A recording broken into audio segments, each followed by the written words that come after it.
Assalamualaikum, Yoshmina. Apa khabar semua? Harapnya semua dalam keadaan yang baik, sentiasa dimurahkan rezeki dan diberikan kejayaan di dunia dan di akhirat.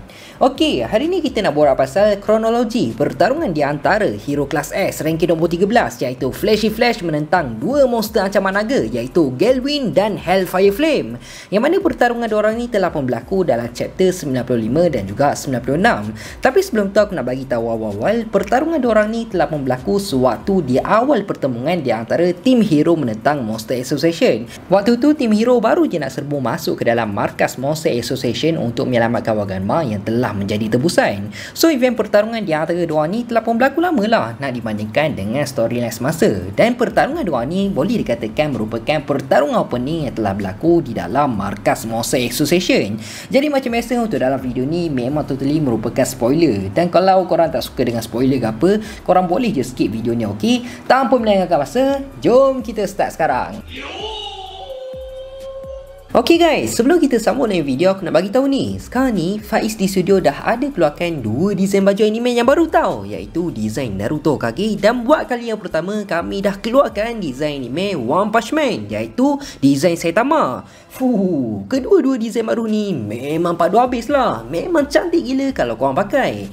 Dari segi kualiti baju korang jangan risau tau. Kita orang memang bagi yang terbaik. Kita orang gunakan kain microfiber interlock dan jenis sublimation. So kalau korang pakai baju ni untuk buat bersukan pun memang tak ada masalah. Dan aku garanti gila kalau korang pakai baju ni, confirm mesti korang akan jadi jejaka Malaya. Memang sayang-sayang Fatami lah. Auto korang jadi handsome. Malah bukan takat tu je, kita orang pun dah restock juga design Nami Kazeminato. Dan setiap pembelian korang akan dapat free gift, stiker dan kad anime Naruto. Jadi tunggu apa lagi guys? Baju-baju keluaran Faiz Studio semuanya limited edition. Siapa cepat, dia dapat. So kalau korang berminat nak order baju-baju anime keluaran Faiz Studio, korang boleh je terus order dekat Shopee Faiz Studio ataupun korang WhatsApp je nombor yang ada dekat bawah ni, okey? InsyaAllah harga memang berbaloi gila.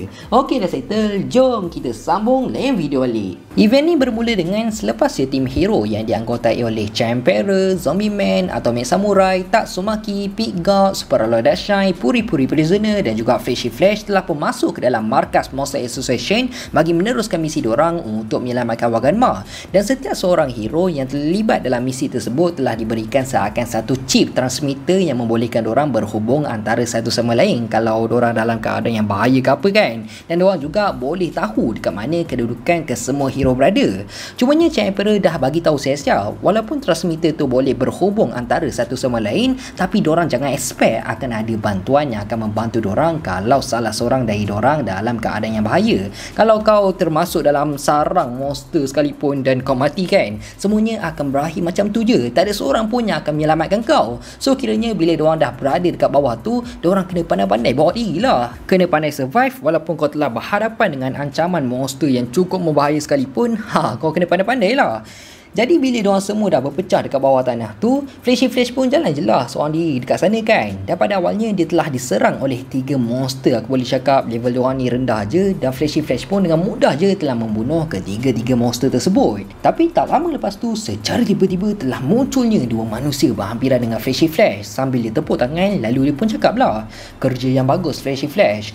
Jadi lepas dari itu pun, dengan cukup pantas Flashy Flash terus dicuba untuk menyerang salah seorang daripada mereka. Tapi orang tu tak ada masalah langsung pun untuk mengelak dari serangan yang telah dilakukan oleh Flashy Flash. Dan dia pun cakap lah, bagus, inilah sebab kenapa kau ni berbaloi untuk dibunuh. Dan kawan dia seorang lagi tu pun dia cakap lah, jangan cakap ni je tahap kelajuan yang kau ada. So rupanya dua manusia yang telah muncul kat sana dan akan menjadi opponent untuk Flashy Flash adalah Hellfire Flame dan juga Galwin yang merupakan level ancaman 5 pada waktu tu. Lalu Hellfire Flame pun cakap lagi, aku mengharapkan lebih daripada orang yang bertanggungjawab pengakhiran untuk generasi ke-44. So bila Flashy Flash dengar je apa yang telah dikatakan oleh Hellfire Flame tu, Flashy Flash pun dapat agak lah. Hellfire Flame dan juga Galwin merupakan salah seorang dari kampung ninja juga. Yang mana kalau korang tak tahu, Flashy Flash, Speed O Sound Sony, Hellfire Flame dan juga Galwin merupakan daripada satu kampung yang sama tau, iaitu kampung ninja. Ada kisah di sebalik kampung ninja ni tau, tapi agak panjang juga kalau kita nak ceritakan semua tu dalam video ni. Tapi secara ringkas, diorang ni dari generasi yang berlainan. Flashy Flash merupakan generasi yang terakhir iaitu generasi ke-44, manakala diorang berdua pula merupakan dari generasi 37. So lepas dari itu pun bermulalah pertarungan di antara diorang dengan Flashy Flash terus melakukan serangan ke arah Hellfire Flame dan match diorang ni memang cukup pantas gila. So sampailah satu masa tu Flashy Flash cuba untuk menyerang Hellfire Flame menggunakan serangan Wind Black Key. Tapi Hellfire Flame berjaya untuk mengelak dari serangan tersebut. Lalu dia pun tak tunggu apalah. Dia terus cuba untuk membuat serangan balas dengan Fire Black Key. Tapi kali ini Flashy Flash pula telah berjaya untuk mengelak dari serangan tersebut dengan dia telah melompat ke atas atap. Cumanya waktu Flashy Flash baru je letak kaki ke atas atap tu, rupanya Galwain dah pasang perangkap siap-siap untuk memerangkap Flashy Flash dengan alih dawai besi untuk mencincang tubuh Flashy Flash. Tapi nasib baiklah Flashy Flash dengan mudah je telah mengelak dari serangan tersebut. Malah tanpa disangka kawasan situ pun dah memang dipenuhi dengan perangkap dawai besi Galwain. So Galwain menganggap situasi untuk Flashy Flash sekarang ni seakan macam nyamuk yang tengah dikejar api dan angin menuju ke sarang labah. Pada awalnya diorang berdua ni memang confident gila lah mampu untuk menewaskan Flashy Flash dalam situasi sekarang. Tapi tak lama lepas tu Flashy Flash terus dia memulakan gerakan menuju tepat untuk menyerang mereka berdua. Dan kesemua perangkap yang telah dilakukan oleh Galwain tadi tu telah berjaya dipotong oleh Flashy Flash. Lepas tu Flashy Flash pun cakap lah, korang ni datang dari kampung dan korang bersungguh untuk tewaskan aku sampaikan korang sanggup untuk bekerjasama dengan monster. Dan Galwain pun balas lah, tempat ni terlalu sempit lah untuk kita berlawan. Dan tak lama lepas tu pun diorang terus menuju ke bawah tanah, tempat yang lebih besar untuk diorang teruskan pertarungan. Waktu diorang dalam perjalanan untuk sampai ke bawah tu pun diorang tetap teruskan bertarung tau. Diorang bukannya turun macam tu je. Jadi bila diorang dah sampai dekat bawah tu, diorang berdua pun cakap lagi, macam mana dekat bawah ni? Cantik kan? Kita orang rampas tempat ni dari monster secara paksa. Dekat sini kita boleh all out. Dan Flashy Flash pun balas lah, tunjukkan apa yang korang ada. Dan lepas dari itu pun diorang terus je sambung bertarung. Kelajuan untuk diorang bertiga waktu ni aku boleh katakan agak seimbang dengan jarak diorang memang cukup dekat. Sambil tu Flashy Flash pun tanyalah, siapa yang upah korang? Lepas dia habis job dengan Monster Association ni, aku terus nak pergi melawan orang yang telah mengupah korang. Dan part ni bagi aku agak kelakar tau. Yang mana selepas dia Flashy Flash cakap macam tu, Galwain pun cakap lah, bos kita orang, apa jadi kalau kita orang cakap Kingpin of the Slave yang mengupah kita orang ataupun Leighton Monk, apa yang kau akan lakukan? Kau ingat kau seorang tidak mampu ke untuk berhadapan dengan kesemua tentera Underground Syndicate? Tapi masalahnya dekat sini, jawapan si Flashy Flash ni yang mahal tau. Dia telah pun mengejutkan Galwain dengan dia cakap, tak mungkinlah orang tu sebab aku dah bunuh dia sebelum ni. Malah bukan tu je tau, Flashy Flash pun ada sebut ke semua ketua-ketua kongsi gelap yang dia dah bunuh sebelum ni. Memang ramai gila lah kepala-kepala besar yang Flashy Flash dah bunuh sebelum ni. Disebabkan siapa je yang mengganggu dia, Flashy Flash pasti akan membalas balik sebagai tugasan selain dari kerja hero. Memang dia bantai habis lah siapa yang kacau dia. Jadi Galwain pun cakap lah, oh baguslah tu kalau kau dah bunuh semua orang tu. Sebab kalau ikutkan kita orang nak pergi bunuh diorang semua tu selepas je kita orang bunuh kau. Terima kasih lah sebab dah senangkan kerja kita orang. Dan tak lama lepas tu pun diorang sambung lawan balik. Sampailah satu masa tu kan, lawan lah, lawan punya lawan. Flashy Flash telah pun mengelak dari serangan mereka berdua. Dan dia pun cakap lah dekat Hellfire Flame dengan Galwain, boleh tak korang tunjukkan kekuatan sebenar korang sekarang? Tunjukkan kekuatan monster korang tu. Lalu diorang pun balas lah, oh rupanya kau tahu. Dan Flashy Flash pun cakap lagi, sebenarnya dia dah tahu dari awal lagi yang diorang berdua ni mempunyai kekuatan monster. Sebab Flashy Flash dapat rasukan aura yang berbeza dari diorang berdua. Dan bukan tu je, Flashy Flash pun dapat agak disebabkan diorang berdua nak memperluaskan lagi kawasan untuk diorang bertarung. Dan dia yakin sangat diorang berdua masih lagi kurang berpengalaman menggunakan kekuatan monster mereka. Sebabkan itulah diorang nak bawa Flashy Flash ke tempat yang lebih luas. Jadi tak lama lepas tu pun akhirnya Hellfire Flame dan juga Galwain pun telah menunjukkan form sebenar mereka sebagai monster. Dan sekarang ni level ancaman diorang telah pun meningkat tau, iaitu diorang sekarang ni ancaman level naga. So selepas dia diorang berdua dah berubah menjadi monster, kelajuan diorang berdua ni terus meningkat dengan cukup pantas tau, sehingga kan telah mengejutkan Flashy Flash. Tapi nasib baiklah Flashy Flash dah bersedia untuk menahan serangan daripada mereka berdua. So start je dari sini, pertarungan diorang bertiga dah mula serius tau, dengan diorang terus mengasak Flashy Flash tanpa henti. Lepas je Galwain serang Flashy Flash, Hellfire Flame pula sambung untuk menyerang beliau dengan Hellfire Flame menggunakan serangan kaki Marathon San Senzan. Tapi nasib baiklah, Flashy Flash masih lagi mampu untuk bertahan dari serangan tersebut, walaupun serangan tu telah bagi impak yang cukup besar dekat kawasan diorang bertarung. Dan disebabkan tu Hellfire Flame pun terkejut lah. Dia tak sangka Flashy Flash mampu untuk menangkis teknik pedang dia walaupun dia dalam form monster sekalipun. Malah lepas dari itu pun Flashy Flash telah membuat serangan balas menggunakan serangan Jusenzan sehingga menyebabkan pedang Hellfire Flame telah pun hancur. Dan dia pun cakaplah dekat Hellfire Flame, pergerakan kau terlalu perlahan, tak ada maknanya dalam kelajuan kalau otak yang lemah tak mampu untuk teruskan. Jadi Hellfire Flame pun teruskan menyerang lagi menggunakan tumbukan dia. Dan Galvin pun cakaplah, patutlah kau ni digelar genius macam kita orang juga. Sebenarnya kalau ikutkan dari segi teknik kau memang lebih hebat daripada kita orang, tapi dengan cara kau bertarung, kau tak berkelebihan untuk kelajuan dengan kekuatan.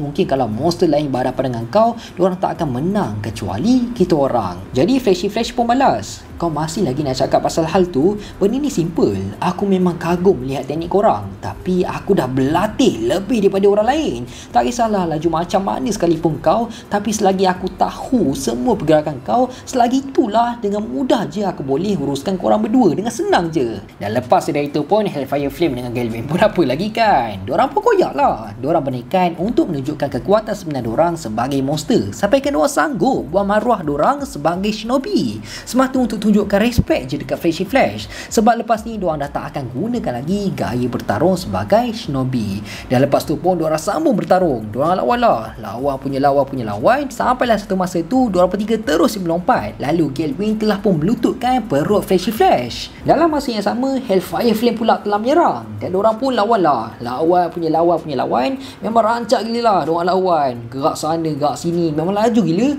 Tumbuk sana, tumbuk sini, tumbuk mulut semua tu. Waktu ni kita dapat tengok seakan Flashy Flash tak ada peluang langsung untuk menewaskan diorang, sebab diorang berdua tak berhenti menyerang Flashy Flash dan diorang tak bagi langsung Flashy Flash untuk melarikan diri. Kelajuan diorang bertiga waktu ni memang cukup luar biasa lah. Memang seakan sama level. Dan hasil serangan diorang berdua pun telah menyebabkan Flashy Flash batuk keluar darah sampaikan Flashy Flash telah jatuh ke tanah. Jadi sewaktu diorang berdua ada peluang untuk membunuh Flashy Flash pun apa lagi kan? Dia terus melakukan serangan balas iaitu Flash Kick Barrage. Dan waktu tu diorang berdua memang tak dapat nak elak lah dari serangan yang telah dilakukan oleh Flashy Flash, sebab diorang baru je nak menuju ke bawah. Lepas dia Flashy Flash telah melakukan serangan tersebut, dia terus menjauhkan diri dari mereka berdua dengan dia telah melompat ke dinding. Sambil tu diorang berdua pun cakap lah, tak guna, dia telah lakukan serangan balas. Cepat, kita kena betul kembali posisi badan kita. Jadi tak lama lepas tu pun Flashy Flash terus mengambil kesempatan untuk melakukan serangan Killer Move Flash Sword Strike. Dan Flashy Flash pun telah berjaya untuk menyerang mereka berdua secara serentak. Dan disebabkan serangan tu telah berlakunya letupan yang cukup luar biasa dekat sana. Dan apa yang lagi mengejutkan, hasil serangan dari Flashy Flash telah berjaya untuk membelah badan mereka berdua dan berjaya untuk menewaskan mereka. So sebelum diorang berdua mati, diorang pun adalah cakap kat Flashy Flash, tak guna. Kalau kau ada serangan sehebat macam tu, kenapa kau tak guna serangan tu dari awal lagi? Dan Flashy Flash pun balaslah, aku hanya cari masa yang tepat je untuk menyerang korang berdua sekaligus. Aku buat macam tu sebab aku tak nak lah biarkan salah seorang daripada korang terlepas ke apa. Benda tu lagilah leceh kan, lagilah menyusahkan kerja aku. Kalau hero kelas X yang lain berhadapan dengan korang, mungkin boleh jadi diorang akan struggle untuk berhadapan dengan kelajuan korang. Korang sepatutnya pilih lawan yang lain selain dari aku. Tu lagi tepat. Tapi korang berhadapan dengan aku, semuanya telah pun berakhir. Dan sebelum Flashy Flash pergi meninggalkan diorang pun tanyalah dekat Flashy Flash, bagi tahu kita orang apa kurangnya kita orang. Dan Flashy Flash pun jawab, latihan. Dan lepas dari itu, tubuh Hellfire Flame dan Galvin pun terkambus bersama dengan runtuhan dekat sana. Cumanya ada plot tau dekat sini pasal karakter Hellfire Flame dengan Galvin. Kalau korang nak tahu apa yang berlaku terhadap diorang berdua, korang kena layan pertarungan di antara Champion menentang Phoenix Man. Dan tu je lah kronologi pertarungan di antara Flashy Flash menentang Hellfire Flame dan Galvin. So selepas dia dari pertarungan tersebut berakhir, barulah Flashy Flash berjumpa dengan Saitama dekat bawah tanah. So kalau korang nak tahu apa pula yang berlaku seterusnya, korang komen je nak dekat bawah, ok? Jadi aku rasa sampai sini je lah kot video kita untuk kali ini. Aku harap korang semua enjoy dan apa yang aku jelas. Teruskan support Faiz di Studio untuk mendapatkan 250,000 subscribers dalam tahun ni. Aku nak minta maaf sangat kalau aku ada buat salah, tersilap cakap, terkasar bahasa. Aku nak minta maaf sangat. Aku hanya manusia biasa, tak lari daripada kesilapan. InsyaAllah kita jumpa dalam next video. Assalamualaikum, bye bye.